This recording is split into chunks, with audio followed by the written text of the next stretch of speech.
আজ তোমরা অনেকদিন পর আবার একটা এনার্জেটিক ভিডিও দেখতে চলেছো, কারণ আজ আমি আউটিংয়ে যাচ্ছি আমার সবচেয়ে এনার্জেটিক আউটিং পার্টনারের সাথে। গত রাতে হঠাৎ করে আমাদের দুজনের মধ্যে প্ল্যানিং হয়, আর ঠিক করা সময় অনুযায়ী আমি একদম সকাল সকাল ঘুম থেকে উঠে রেডি হয়ে বেরিয়ে পড়ি, কারণ আজ দিনটা আমি খুব সুন্দরভাবে কাটাতে চাই সেই মানুষটার সাথে। প্রথমে আমি চলে যাই স্টেশনে, কারণ আজকের আউটিংটা নিয়ে আমি ভীষণ রকম এক্সাইটেড ছিলাম। আর এই যে আমার আউটিং পার্টনার মনা, তোমাদের বেশিরভাগই ওকে চেনো আগে থেকেই। আজকের পুরো দিনটা ওর সাথেই কাটানোর প্ল্যান ছিল। আমরা দুজনে মেট্রো করে পৌঁছে যাই রবীন্দ্র সদন। ওর কিছু কেনাকাটির দরকার ছিল, তাই আমরা চলে যাই এক্সাইটেড জুডিওতে। ও বেশ কিছু জামা কাপড় ট্রায়াল করে দেখে কিনে নিল, সাথে আমারও কিছু কেনা হলো। শপিং এর পর আমরা দুজনে এক প্লেট মোমো শেয়ার করে খেয়ে নিই।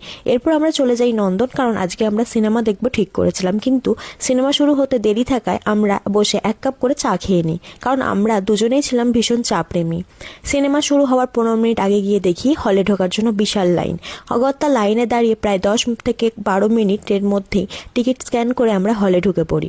জাতীয় সঙ্গীতের পর শুরু হয় আমাদের আজকের সিনেমা প্রজাপতি 2।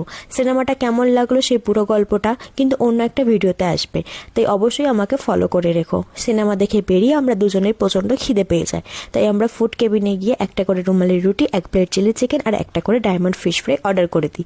খাওয়া দাওয়া শেষে আমরা বাসে উঠে পড়ি। আমি বেলেপোল নেমে যাই, আর মনে ওর বাড়ির দিকে রওনা দেয়। অনেকদিন পর আবার একটা সুন্দর দিন কাটালাম, তাই বলতেই হয় জীবনের পাতায় আজ আবার যোগ হলো নতুন একটা সুন্দর দিন।